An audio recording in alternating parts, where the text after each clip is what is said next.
10 മാസമായി നിതിൻ സൈബർ തട്ടിപ്പിൻ്റെ കുരുക്കിൽപ്പെട്ട് കിടക്കാൻ തുടങ്ങിയിട്ട്. അറിയാവുന്ന വാതിലുകളെല്ലാം മുട്ടി നോക്കി. സൈബർ സെല്ലിനെയും അറിയിച്ചു. പക്ഷേ പ്രശ്നത്തിന് പരിഹാരമാകുന്നില്ല. ഏതെങ്കിലും സൈബർ തട്ടിപ്പിനിരയായ ആളല്ല നിതിൻ.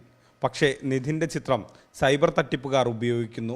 ഏകദേശം ഒരു 10 മാസത്തിനിടയിൽ ഇപ്പോൾ ഒരു മൂന്നാമത്തെ ഇൻസിഡൻ്റാണ്. ഇപ്പോൾ 2 ദിവസം മുമ്പ് ഇൻസ്റ്റാഗ്രാം വഴി ഇപ്പോൾ എൻ്റെയും വൈഫിൻ്റെയും ഫോട്ടോ രണ്ടുപേരും കൂടെ ഒരുമിച്ചുള്ള ഫോട്ടോ യൂസ് ചെയ്ത് അതിലുള്ള ഫ്രണ്ട്സിൻ്റെ അടുത്ത് പിന്നെ ലിമിറ്റ് റീച്ചായി, എനിക്ക് പൈസ ഫ്രണ്ടിന് അത്യാവശ്യം അയക്കണം, എന്നിട്ടൊരു ഗൂഗിൾ പേ നമ്പർ അയച്ചു കൊടുത്തിട്ട് അതിലേക്ക് പൈസ വാങ്ങിക്കുകയായിരുന്നു ചെയ്യുന്നുണ്ടായിരുന്നത്. എൻ്റെ ഫോട്ടോ യൂസ് ചെയ്ത് ഞാൻ ബാങ്കിൻ്റെ ഒരാളാണ് എന്നുള്ള രീതിയിലാണ് ബാക്കിയുള്ളവരുടെ അടുത്തുനിന്നും ഈ പൈസ വാങ്ങിക്കുന്നത്, ലോൺ തരാമെന്ന് പറഞ്ഞു. 10 മാസമായിട്ട് മൂന്നാമത്തെ പ്രാവശ്യമാണ് എൻ്റെ ഫോട്ടോ യൂസ് ചെയ്തത്. റീസെൻ്റ് ആയിട്ട് നടന്നതിൽ വൈഫിൻ്റെയും കൂടെ ഫോട്ടോ ഉണ്ട്.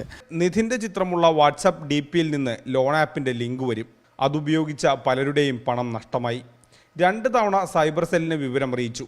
സോഷ്യൽ മീഡിയയിൽ നിന്ന് ചിത്രങ്ങൾ നീക്കം ചെയ്യൂ എന്ന് പറഞ്ഞതല്ലാതെ മറ്റൊന്നും സംഭവിച്ചില്ല. സൈബറിൽ കൊടുത്ത സമയത്ത് 2 പ്രാവശ്യം അവർ പറഞ്ഞത് നമ്പർ ട്രേസ് ചെയ്ത് ത്രിപുരയാണ്, നോർത്തിൽ അങ്ങനെയൊക്കെ നമ്പർ കാണുന്നത്, അതുകൊണ്ട് നമുക്കൊന്നും ചെയ്യാനില്ല എന്ന് സ്ക്വാഷ് ചെയ്ത് വിടാൻ ചെയ്തത് അവർ. ഇപ്പം ഇന്നും കംപ്ലയിൻറ്റ് കൊടുത്തിട്ടുണ്ട്. എത്രത്തോളം അത് ഇതാവുമെന്ന് അറിയില്ല.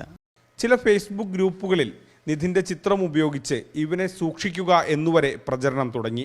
ഇതെല്ലാം കണ്ടിട്ടും നിസ്സഹായനാണ് നിതിൻ.